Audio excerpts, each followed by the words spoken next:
Hey, it's Noelle Bloom here, and welcome to Bloom TV. You're in the right place if you want to create a business that makes a difference and live a fabulous life.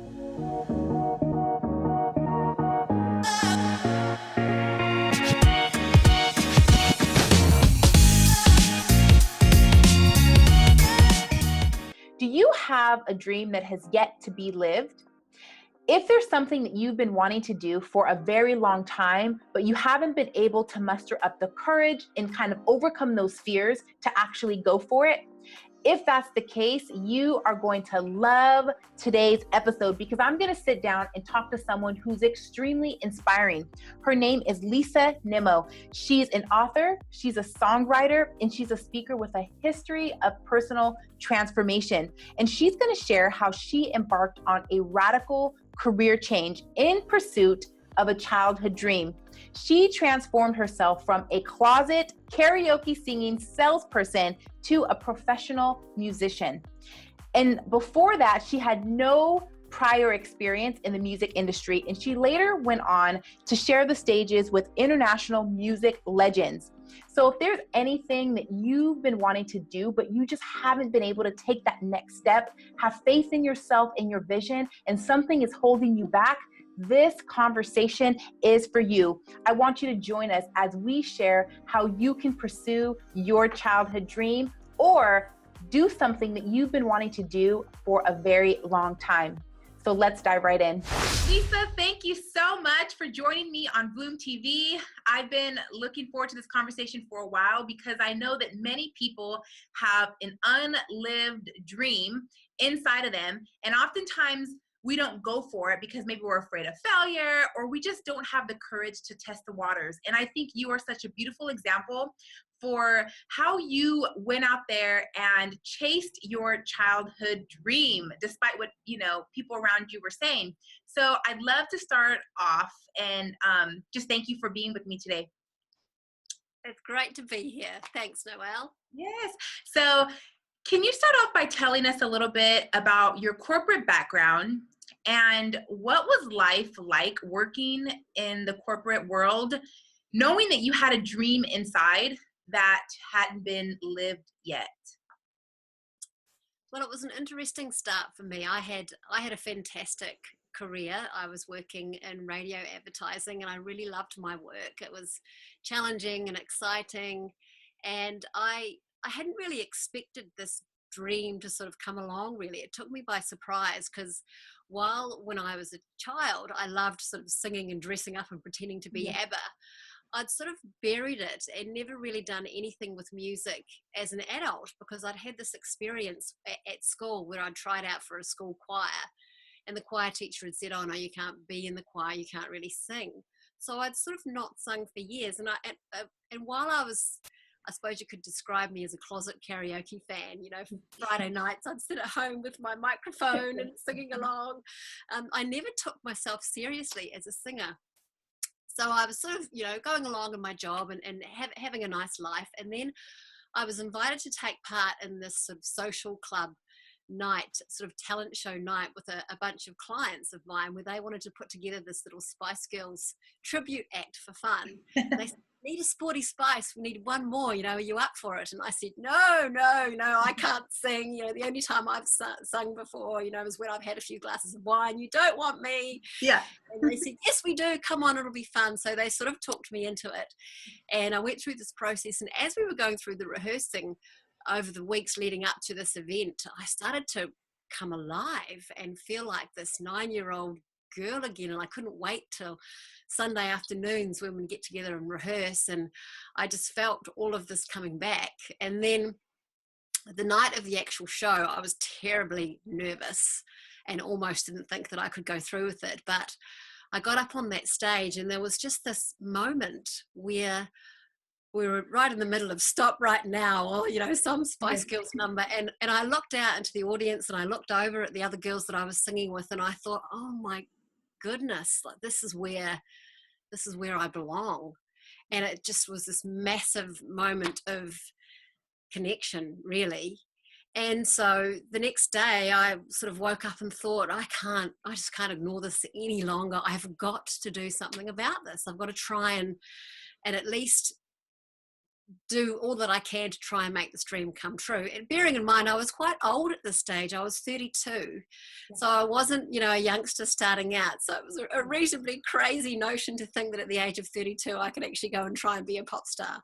Yeah, I love it. Thank you. And so did it take for you to get together with the girls and go through that rehearsal and actually be engaged in the music scene? Did you need that to then realize, oh, I have to do this? Or were there times in your 9 to 5 job where you would sit there maybe and think about it? Like, I'm wondering, did you need that experience to come alive, or was that drive already in there? I think I needed that experience to convince me that I could actually do it. Because up until that point, I never really sat at my job and said, I want to sing, I want to sing.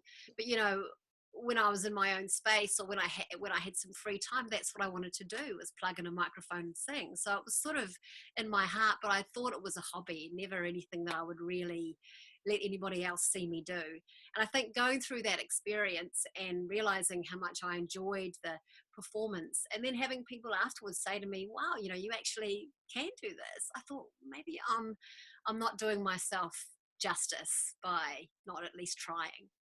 Yeah. Yeah. So did you realize that it was something you had to do after the show, or did it take time for that to set in and you really were debating? It was the next day. I just knew the next day. I thought, I've got to find a way to make this more a part of my life. And it wasn't necessarily, right, I'm going to give up my job in that moment. It was, how can I, as a 32-year-old, start, bringing this into my life a little bit more? Yeah. Yeah, I love how you asked the question, how can I do this, right? Instead of kind of approaching it with a bunch of self-doubt in the beginning, it sounded like you were really inspired to embark the journey. Well, what I actually did that morning, because I was a business person, with a marketing sort of and sales background, and I thought, well, I know nothing about music. Yeah. How would I approach this as a business person? How could I bring what I know as a business person into this new pursuit to try and help me on my way? So I sat down at the kitchen table and did basically a SWOT analysis and wrote down, what are my strengths and weaknesses, and what are my opportunities and threats, and I had this very, very short list of strengths and this very long list of weaknesses. Yeah. But it was a very helpful process for me, because in essence it was sort of a to-do list almost. It's like, well, what is the first thing that I need to do? Well, actually, I don't really know whether I can sing properly. I've got to go and get some singing lessons. So it sort of started that very next day. Wow, that's a quick turnaround, right? For you to experience something, and then the next day you're at the kitchen table doing your SWOT analysis. And I think what you did was so brilliant, because you sat down and you first thought, you had your skills, your corporate background, and you brought those smarts to this new project very quickly. You sat down and you started to write out your skills and things like that. And all the time, I always recommend that when they want to do something new, start a new venture or a new business or a new idea, a new launch, I always say, start with what you have and actually go through your skills, see where your passions meet that, and where you feel purpose driven. Does it feel good? And I just love the fact that how fast the turnaround was and how you got to work very quickly after you had that experience. Well, I think it's so easy for us to take for granted what we already know.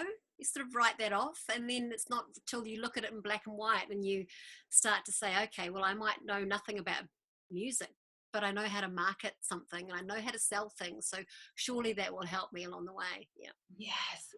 Excellent. So you wrote out the SWOT analysis because you wanted to get going. How long was it between that time and when you had decided you were going to leave your 9 to 5 job? Can you walk us through the process a little bit of how that transition happened? So I didn't leave my job immediately, because obviously I was starting cold from nothing. So I went on a process to actually teach myself how to be a musician. So I had to take it in very small steps, because also what I was embarking on was something very scary. If I was going to fail, it was going to be failing publicly, because singing is something that you do publicly. So I was setting myself up potentially for a lot of public humiliation. So I thought, don't get overwhelmed by thinking too big.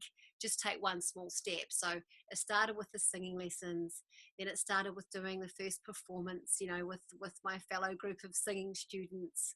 Then it started then it went on to joining my first band. And I joined my first band, which was actually an Irish band. And the reason why I joined that band is because they performed a lot, and I knew that I needed performance experience. So I was sort of doing all of this on the side while I was still in my day job. And then it wasn't until about 2 or 3 years down the track, I think, that I started, the more that I was immersing myself in this music world, the more I was wanting to go in that direction, and the more disconnected I was feeling from my career and my day job. And it was at that point that I thought again, okay, so how can I take this to the next step? How can I make my life more about this and less about, advertising? So that's when I thought I'd save up a whole bunch of money. So I saved really hard and allowed myself 6 months. I left my job and said, I'm going to give myself 6 months just to think about what I'm going to do with my life, because I was realistic. I knew that I couldn't just make a full-time income. I was earning a six-figure salary. I knew I wasn't going to go and replace that with a few band gigs, but I wanted to be able to move into another kind of work that would enable me the time that I needed to invest to do more with music. Yeah, I love that. And so when you decided to leave your 9 to 5 job, did you share that with family and friends? And did you share that very early, or did you wait till you were like right on the verge of leaving? And what did they think about that for you to quit and pursue your childhood dream of having a music career? Yeah, I sort of didn't really tell people until I was doing it. I mean, obviously I was preparing for it, but my parents thought that I was crazy. They said, "What are you doing?" Yeah. My work was very all-consuming, and it was very demanding, and I knew I couldn't do that and take this further. So, yes, I had a few people probably think that I was bonkers, but I felt in the worst case scenario, if this all turns to custard, I'm a salesperson, I can go and get another sales job. And I think sometimes we can be too wrapped up in the job rather than thinking, well, actually it's not the job, it's who I am as a person, it's the skills that I have, and I can always use them to find another opportunity if this one doesn't pan out the way that I wanted it to. Yeah. And so I think that the fact that you kind of sat with it and it was something you were going to do, you knew that you had skills, you had the ability that if things didn't go well, there was always something you can go back to. And I think many people who are possibly still in their 9 to 5 job and have something meaningful that they want to pursue, it doesn't have to be a childhood dream, but maybe they've been wanting to do it for a long, long time. You can always test things and just give it a shot. And if it doesn't work out, you can always almost always go back to that same line of work if you have to. And you actually did that later on. We'll get to that, but you can always go back. And I think that when you realize that, it doesn't feel so much as a risk anymore, as far as it's experimenting and getting to test the waters. So what type of emotions came up, right, when you transitioned out of your 9 to 5 job and you were committed to your music career? Were there any fears or any type of emotions that you remember having when you took that leap?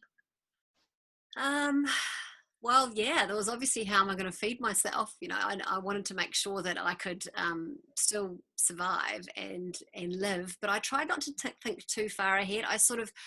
I knew in my mind that I had a worst case scenario, and that was all I needed. I thought, worst case scenario, I can go and get a job. But in the meantime, I'm not going to think too much about that. I'm just going to take the opportunities that presented in front of me and see where that takes me. And I just focused on the music. I focused on what I needed to learn and looked for the opportunities to take me to the next step. So no, I didn't really spend too much time thinking about the decision that I'd made. I just got on with it. Yeah, I love it. And how you mentioned you wrote down, or you at least thought through the worst case scenario. I think that is so important. So for you watching, if there's something that you want to do and it's a little bit crazy, I always suggest that you write down what is the worst case scenario. And I think once you bring clarity to those fears and say, okay, if this happened, what would my life look like? Okay, that's what can go wrong there. And then number two, what can happen? And once you start to actually get very, very clear on what's stopping you, or that mental block, or kind of unraveling the fears to see what's really, really stopping you, a lot of times it's false evidence appearing real, right? Fear, the acronym, and mapping out that gives so much clarity.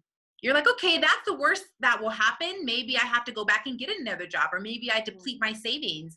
And that way you stepping into it, you feel a little bit more prepared and like, okay, if this were to go wrong, here it is. But if we don't address those fears, that can really stop us from actually going for it, taking that risk. Yeah, for sure. And so, as you were engaged in your music career and you joined the band, was it what you expected? Was it like the rock star lifestyle? Because did you have kids at the time? Not in the beginning. The kids came along the way, which I hadn't sort of banked on at the beginning. Right.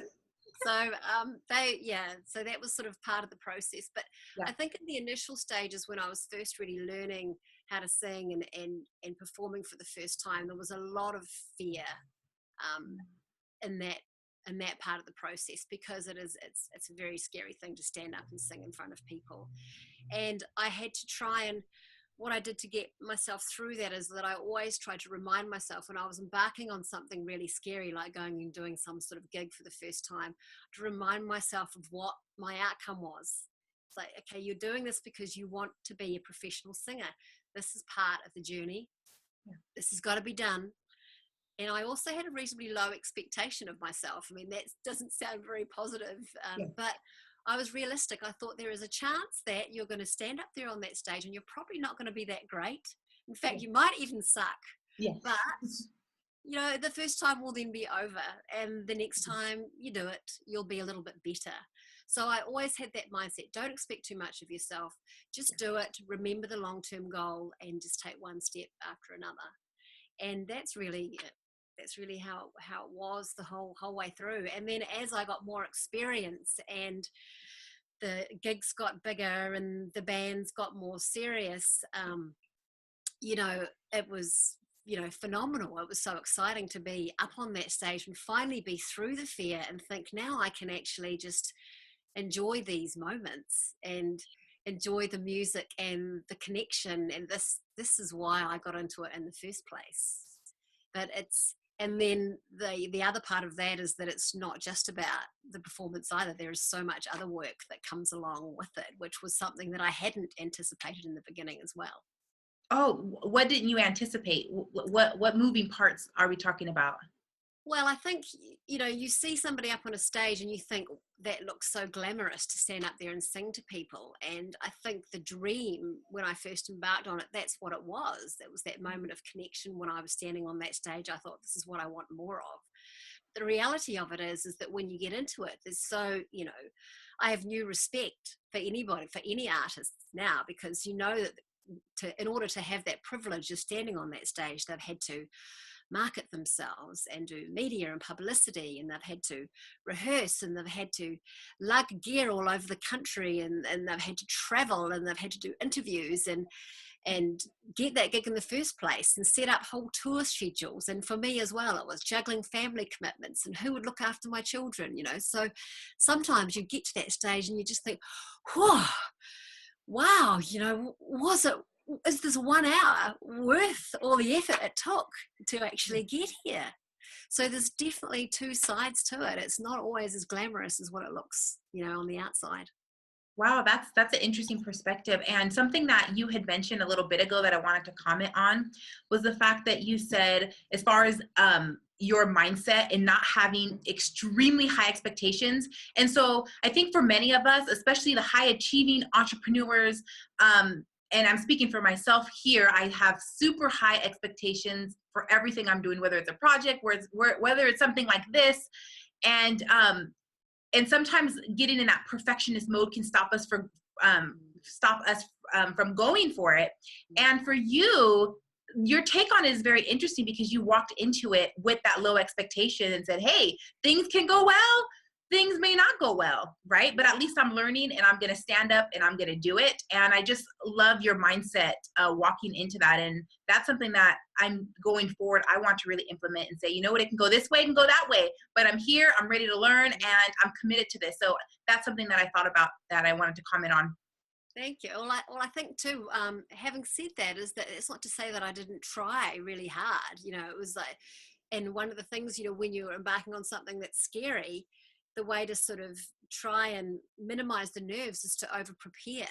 So I was always very well prepared, and I tried my hardest to get to that point. But then when I was on the verge of that performance, it was like, well, I've done all I can. If it doesn't pan out, it's okay. I'll be better next time. Yeah, it's sort of like you detached yourself from the result a little bit and just let things happen versus trying to have a grip on it and just, have that high expectation. So yeah, I thought that was so interesting. And let me tell you, there was some heartache. I had some awful moments of just falling flat on my face where I thought, oh my God, I don't know if I can actually do this again. Some very hard things to overcome. And looking back, I think, how did I actually pick myself up and go and do that? But it was because I just had the goal in mind. I thought, I've just got to work my way through it, and I am going to fail, but keep going. Yeah, but you were super committed. So how did things transition after that? So the last time we talked, we were talking about your music career, and then there came a time where you started to feel a little bit different. Can you talk about that turn of event a little bit and how your lifestyle started to change or your desire started to change, and then you kind of had to rethink and pivot? Can you talk to us a little bit about that? Yeah, it was an interesting time. So I'd been doing the music for a number of years, and we'd had, quite a bit of success. And I think, and some might say rapid success. If you think sort of, when I was 32, I was getting my first singing lesson. And then 6 years later, my band was on the same stage as Elton John and Eric Clapton. So if you think it's a very short space of time to have that kind of success, I think what came with that was all this pressure. It's like, am I really a musician? And do I really deserve to be here? I felt like a bit of a fake to some extent. And even though I'd worked really hard to get there, I knew there were other people out there who were working just as hard as me, who perhaps hadn't quite had the same opportunities as me. So there was this pressure around authenticity. And also along the way, as I said, I'd had kids and I'd become a mother. And the lifestyle of the traveling musician, I found that I was away from home a lot, and I was separated from my kids. And a lot of what I was doing was the business side of music as well as the music. So my heart was starting to say, well, is this dream all that it cracked up to be? Is this what it's meant to be? Is this what you really wanted to get into? And when you're so immersed in something like that, and it's not just you involved, there's a lot of people's lives at stake. You might start, I had feelings of perhaps this isn't where I want to head in my future. When I looked at my life in sort of 5-10 years time, I thought, well, am I living this life? I thought, well, actually, I'm probably not. This is not who I want to be in the next phase of my life. But it's not that easy to let go when you're so committed and so up to your eyeballs in this music adventure. Yeah. It was a tough time. Yeah, it's something that I want to really highlight is that even though you were doing shows and you were traveling and you were in a band and you were singing, there were times where you still felt like a fraud, or what word did you use? I think it was a fake. A fake. Yeah.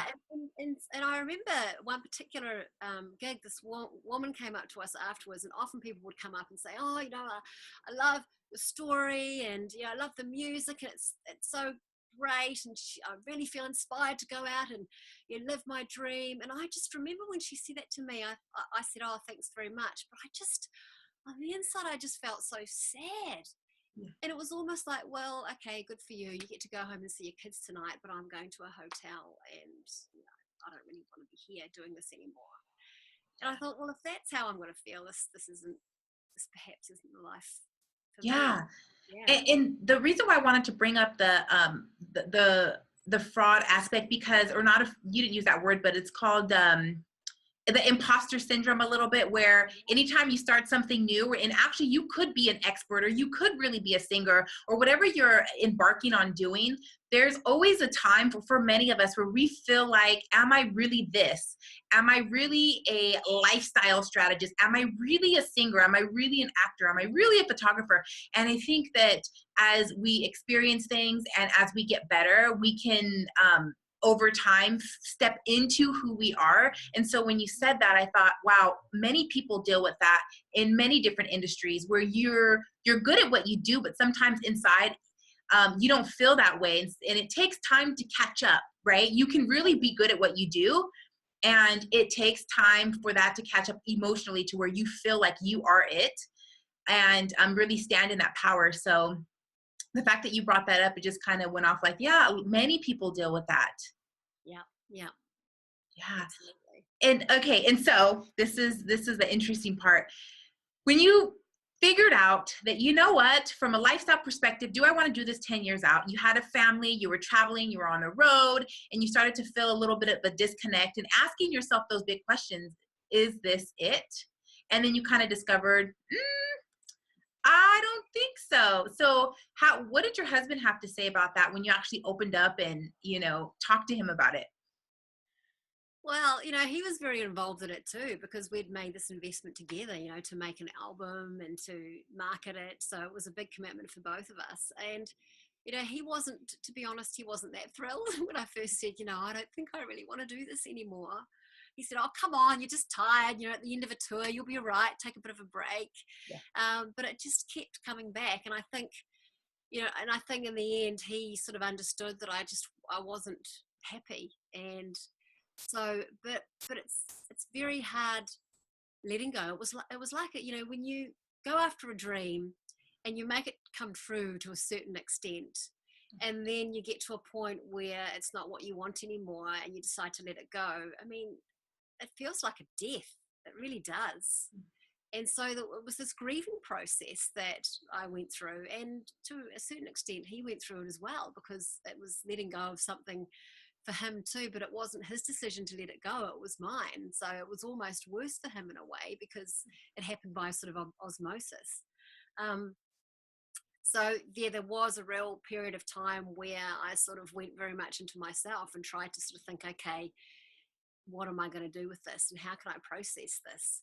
Because it's very easy to look back on everything that you've achieved and think that it was a mistake, because I'm not doing it anymore, or because I didn't reach the top and stay at the top, But the journey itself, actually, now I can look back and say the journey itself was so worth it, and I'm so glad I did that, and that we don't have to hang on to dreams forever.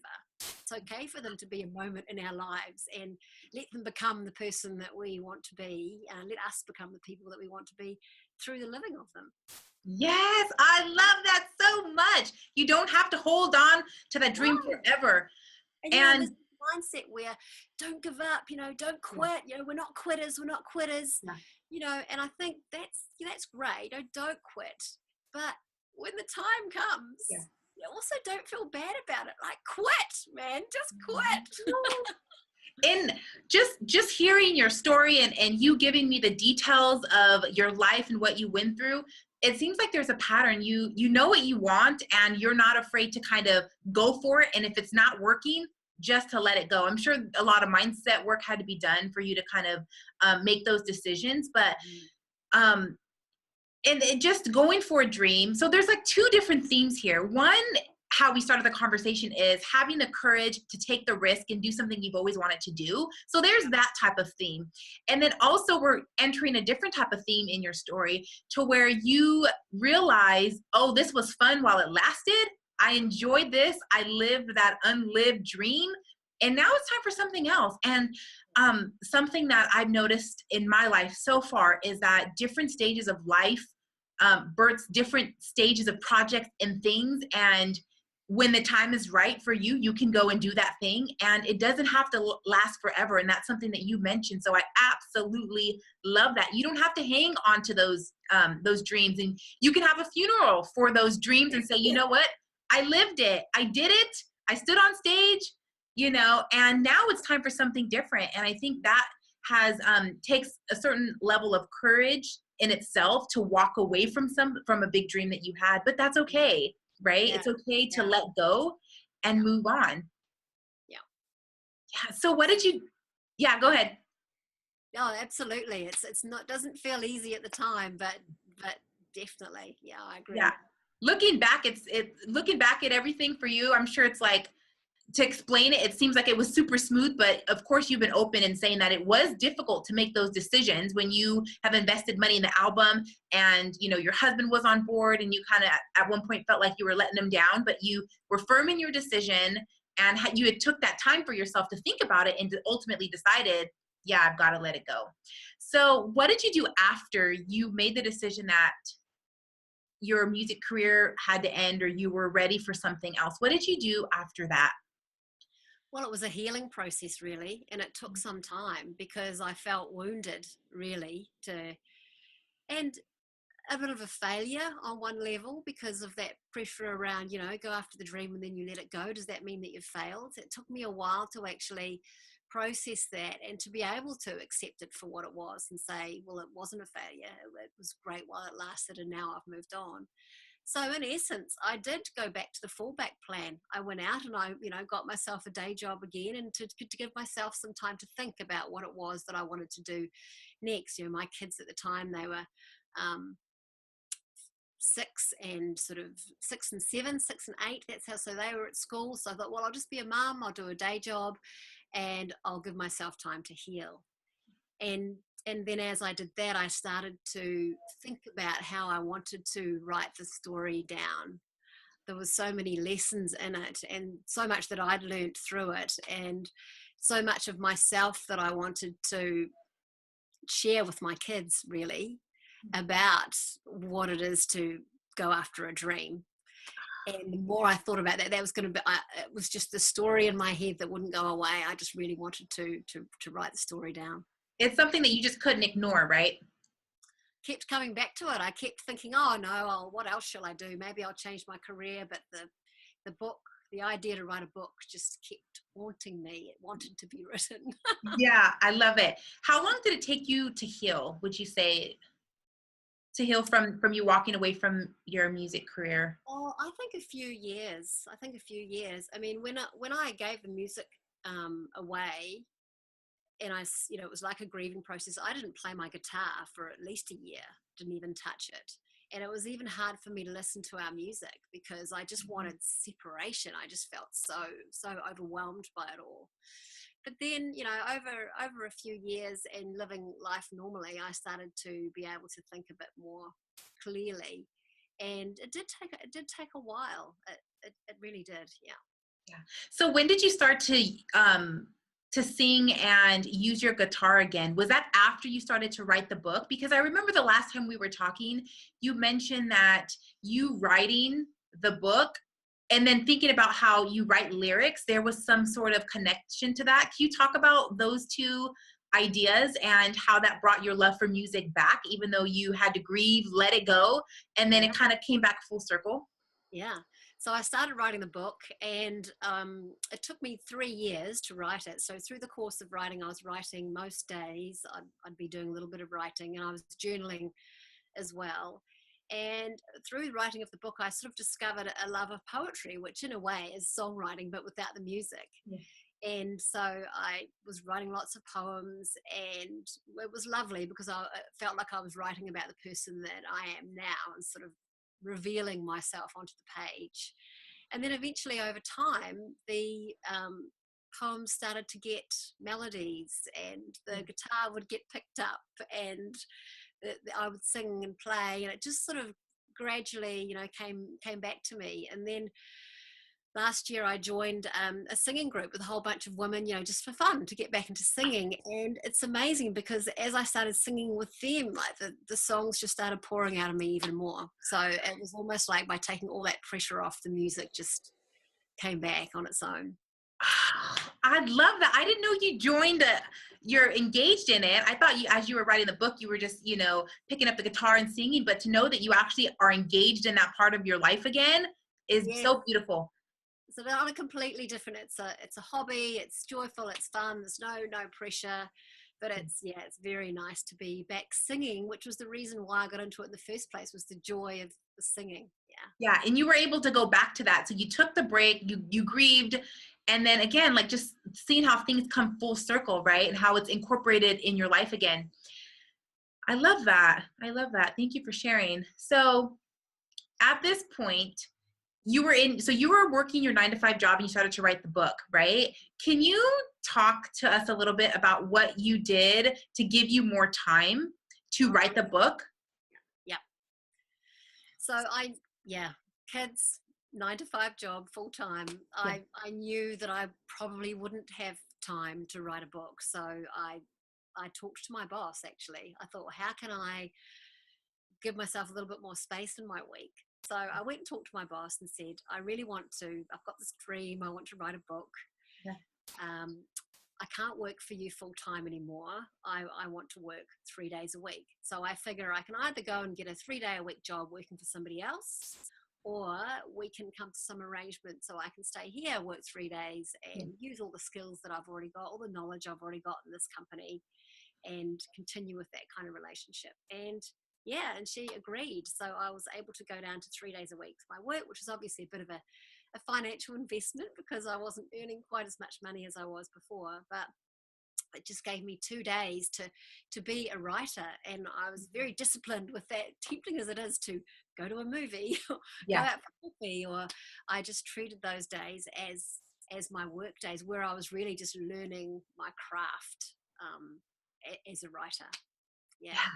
And again, how you ask that question, how can I make more space in my life to do this? And then once you ask that question, answers start to coming, right? Well, I can do this, I can do that, I can maybe work less, I can ask my boss. And I think that, if you're watching, if there's something that you really want to do and you just don't see a way to do what you want to pursue, start asking yourself questions. Because when you start asking yourself questions, answers and new ideas of doing things will start to come. And that's when you can turn your problem into a solution and kind of change that mindset. So Lisa, I just love that you're constantly asking yourself questions when it comes to what you want and how to kind of get there, bridging the gap from A to B. You're saying, hey, how can I be engaged in a music career at this age in a corporate job? And then you went off there. And then it's just like, how can you're constantly asking questions. And I think that's a key, a very key point here, that if we ask the right questions, sometimes that right answer will come. Absolutely. Yeah. And so something that you talked to me about before when we chatted was that when you cut down on your hours from work and were engaged in writing your book, you didn't have that pressure that you did because you weren't relying on the book to kind of feed you. Can you talk about that a little bit? Because I think it's important. Yeah, I think, well, one of the lessons that I'd learned through the music was that I'd inadvertently put so much pressure on my creativity and on the music by putting it in a position where it had to feed me. I had to go out and perform gigs and sell albums, and what happened is it shut down all the creativity, because I was then, every time I wrote a song, I was thinking, is this song going to make it onto the radio? Is it catchy enough? Is it 45 seconds until it reaches the chorus? All that sort of thing. I was thinking too much about the audience and what it had to do to deliver a financial return. And I didn't want to do that to myself again or to my creativity again, which is why I deliberately decided to just work 3 days a week. So then I could just earn my money there. And on those other 2 days, I was just free to play in the space of being a writer with no expectation around it. And I will continue to do that. I don't ever want to have my writing in a position where it feels like it must return me a living. I think that's an unkind thing to do to our creativity. Yeah, and I think you're so right. And whether it's starting a new business, a new venture, or a passion project, or like going for that dream, when you do quit that job and then rely solely on this has to be revenue generating, this has to feed me and my family, it does add so much pressure that's actually unnecessary. If you can plan and create a smooth transition, or a lot of times your art doesn't have to feed you, right? There's different things that you can do on the side so it feels joyful, it feels pleasurable, and it feels not heavy. And that's freedom, really, when you can really do what you want to do and not have that deep expectation and pressure to get it right or to have to monetize everything you do. I tell people all the time, you can have passions and a joy for something, but it doesn't have to mean that you have to monetize it, because for some people, when they start monetizing passions, it doesn't feel like joy anymore. It feels like a burden, and like, why can't I just do what I love? Why does there have to be this like back end strategy to things and I have to make $1 off of it? So I always love when people start thinking, do I really want to get paid for this? Or can this just be a joy that I do on the side to feed me, not feed me as far as money, but soul. feed the soul. Yeah. Yeah, absolutely. Yeah, that's totally right. Yeah. I learned that the hard way. Yeah. So that, again, that's why I love doing this, because people can watch this and say, okay, they can learn from your story, and they don't have to bump their head as hard because there's someone like you who's willing to open up and share your story, your insight, your perspective, and how you've grown to learn these different things over time.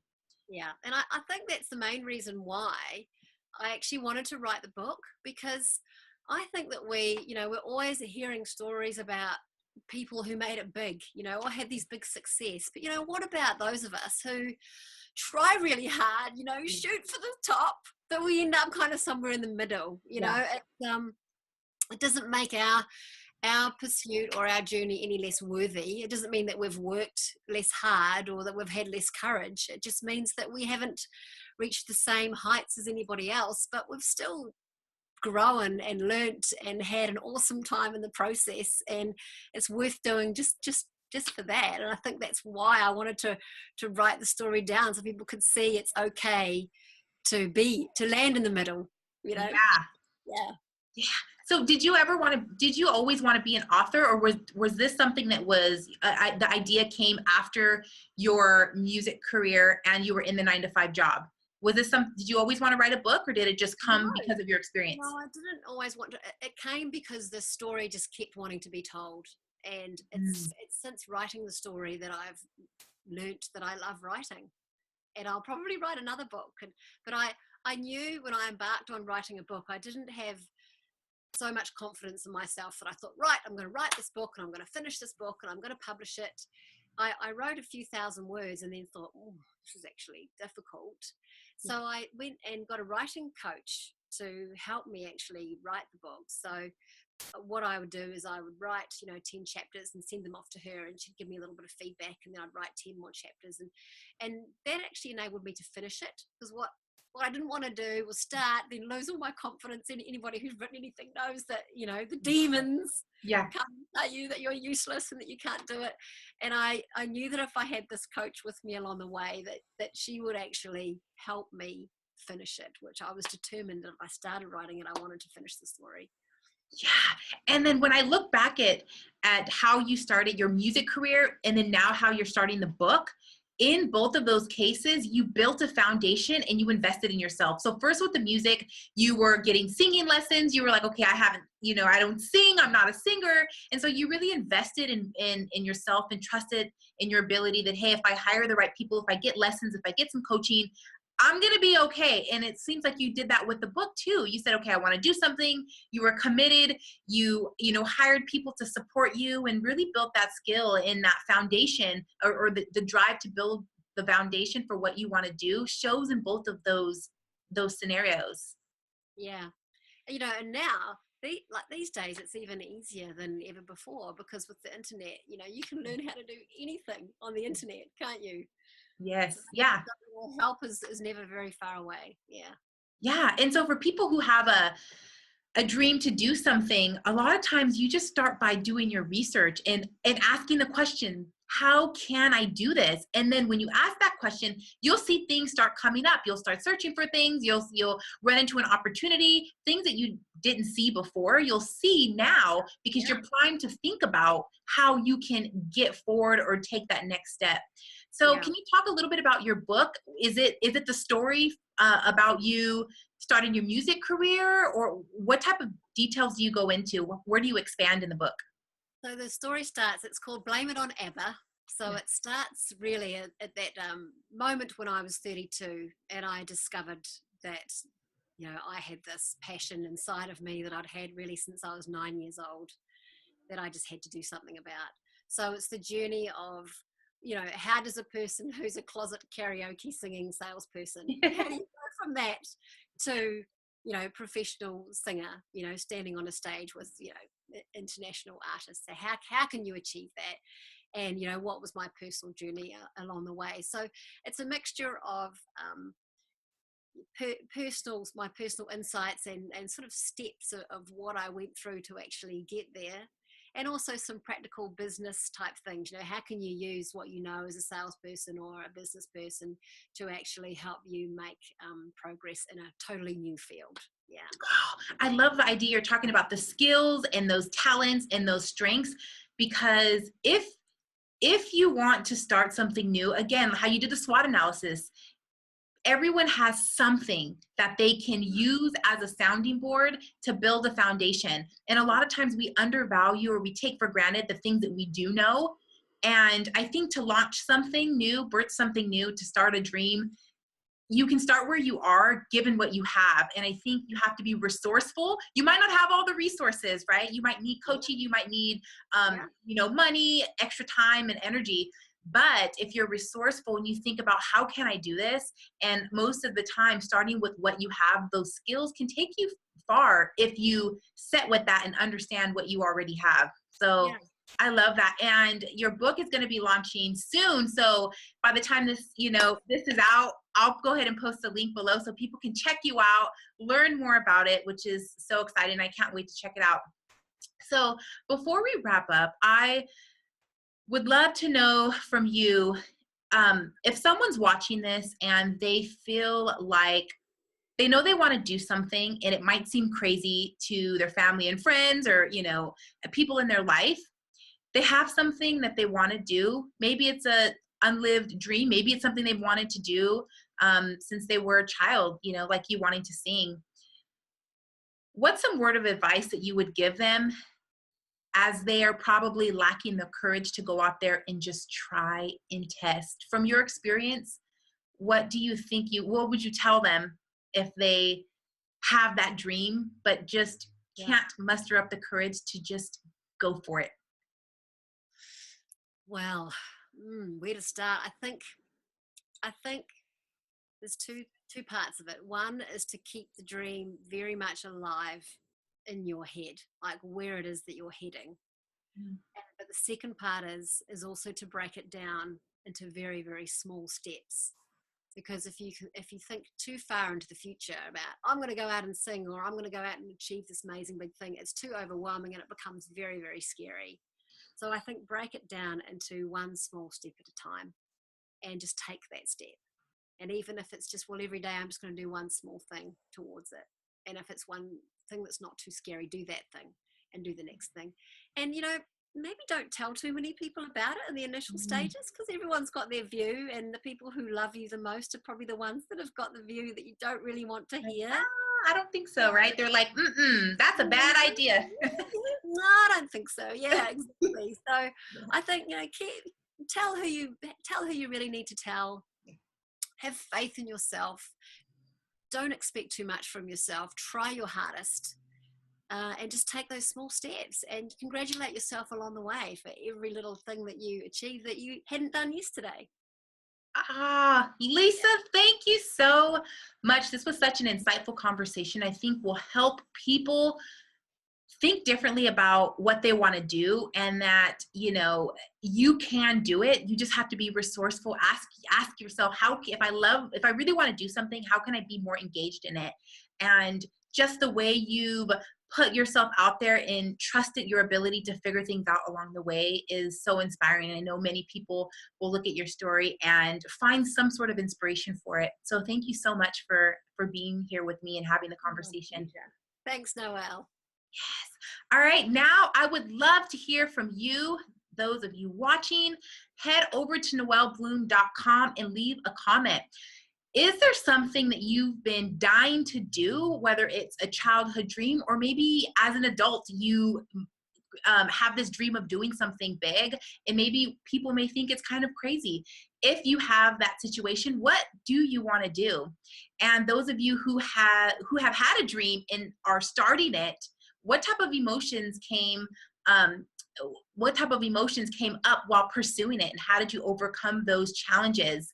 So I would love for you to leave a comment so I can see what you think about this conversation. Was there anything that we talked about that changed your perspective on going for that dream, pursuing what you want to do in life, and just going for it, having that courage to go for it and to take that risk? So if you like this video, please subscribe and share it with your friends. Thank you so much for watching. As you're out there in the world doing your work, remember to have fun, live free, and feel fabulous. I'll see you next time on Bloom TV. Bye. Are you on the VIP list? If not, you're missing out. Head to noellebloom.com now and sign up to get free exclusive content to help you create a business and live fabulous.